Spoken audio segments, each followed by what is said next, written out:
డబ్బులు ఇవ్వకుండా ఇవాళ ఎంఐఎం పార్టీలకు డబ్బులు ఇచ్చి వాళ్ళని గెలిపించి వాళ్ళకి మేయర్ ఇచ్చి వాళ్ళ పార్టీని వాళ్ళే భూస్థాపితం చేసుకుందామని చెప్పి కాంగ్రెస్ పార్టీ నాయకులు ఆలోచిస్తున్నారంటే కాంగ్రెస్ పార్టీ కార్యకర్తలు కాంగ్రెస్ పార్టీ అభ్యర్థులు ఆలోచించాలి.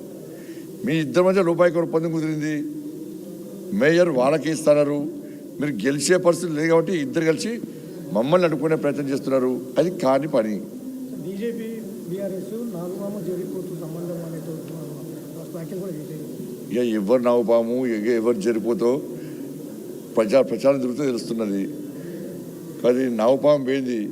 ఇప్పుడు జరిపోతున్న కూడా కాంగ్రెస్ పార్టీ జరిపోతున్న కూడా ప్రజలు కథ చేస్తారు, రాసి పెట్టుకోలేదు. ఇప్పుడు ముఖ్యమంత్రి గారు చేతకాంతరం అంతా ఇంకొని ఉక్కుతాడు. ప్రభాకర్ ఎవరినప్పుడు వేడు, ఎవరినప్పుడు ఇక్కడి నుంచి వారిపోయింది పర్వాలేదు.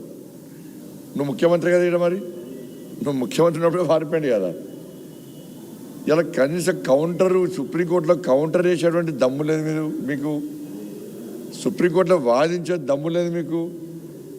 ఇలా ఫోన్ ట్యాపింగ్లో వాళ్ళని కాపాడే ప్రయత్నం చేసింది మీరు. ఒక్కరిని అరెస్ట్ చేయలే, ఒక్కరిని కూడా అరెస్ట్ చేయలే. ఎన్నికల ముందు ముఖ్యమంత్రి గారు ఏమన్నారు, నేను కేసీఆర్ కుటుంబాన్ని ఇది చేస్తా అది చేస్తాడు. ఒక్కరిని అరెస్ట్ చేసినాం ఇంతవరకు.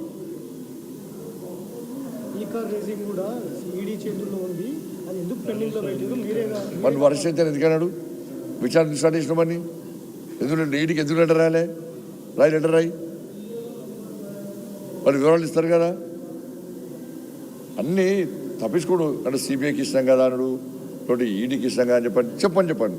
నాతో చేత కాదు, నాలో నా రక్తంలో నాకు ఆవేశం లేదు, నాకు రేషం లేదు, నాకు రోషం లేదు, కేసీఆర్ కుటుంబాన్ని అరెస్ట్ చేసే దమ్ము లేదు అని చెప్పండి.